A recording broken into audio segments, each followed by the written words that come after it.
आज हम लोग लोन के बारे में कुछ बातें समझेंगे।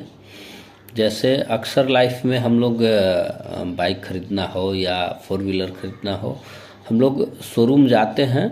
तो अगर कुछ डाउन पेमेंट करने के बाद लोन हो जाता है और हम लोग गाड़ी लेके आ जाते हैं। तो इसी के रिगार्डिंग आज मैं कुछ बात करने वाला हूँ। जैसे वहाँ पे हमको जो लोन प्रोवाइड किया जाता है वो एक रिड्यूसिंग बैलेंस होता है और एक फ्लैट रेट होता है। तो फ्लैट रेट जो इंटरेस्ट होता है वो आपका जो इंटरेस्ट रेट जो एनुअली है और आपका लोन अमाउंट और कितना साल के लिए आप ले रहे हैं वो पूरा एक ही बार निकाल लिया जाता है। और लोन अमाउंट प्लस इंटरेस्ट पूरा टेन्यूर का जो आता है उसको ऐड करके और जितना टेन्यूर आप बनाना चाहते हैं उतना मतलब डिवाइड करके मंथली ईएमआई आपको बना दिया जाता है।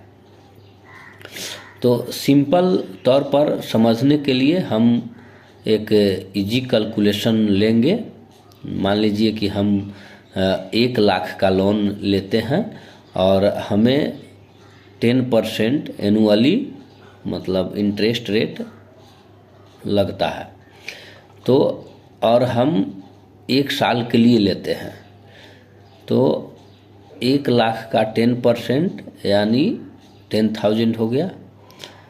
तो 1,10,000 टोटल मतलब हो गया प्रिंसिपल प्लस इंटरेस्ट मिला के। और 1 साल में हम उसको पे करना चाहते हैं तो 1,10,000 को मतलब 12 मंथ में डिवाइड कर दिए जाएंगे। मतलब 12 से डिवाइड कर देंगे 1,10,000 को, तो हमारा जो अमाउंट आएगा वो मंथली हमारा वो ईएमआई बन गया।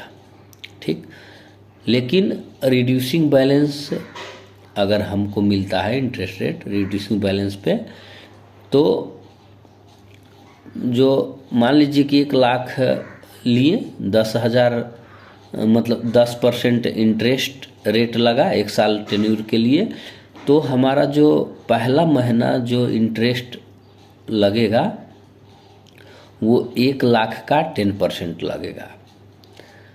और मान लीजिए कि हमारा प्रिंसिपल अमाउंट 5,000 और प्लस इंटरेस्ट लग रहा है, तो पहला महीना 1,00,000 का 10% लगेगा, वो हमारा